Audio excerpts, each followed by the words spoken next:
حضرت ابو ہریرہ رضی اللہ تعالیٰ عنہ سے روایت ہے کہ رسول کریم صلی اللہ علیہ وسلم نے فرمایا کہ رات اور دن میں فرشتوں کی ڈیوٹیاں بدلتی رہتی ہیں، اور فجر اور عصر کی نمازوں میں ڈیوٹی پر آنے والوں اور رخصت پانے والوں کا اجتماع ہوتا ہے۔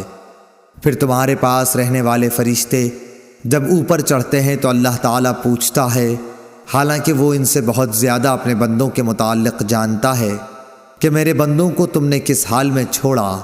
وہ جواب دیتے ہیں کہ ہم نے جب انہیں چھوڑا تو وہ فجر کی نماز پڑھ رہے تھے، اور ان کے پاس گئے تب بھی وہ عصر کی نماز پڑھ رہے تھے۔ صحیح بخاری حدیث نمبر 555۔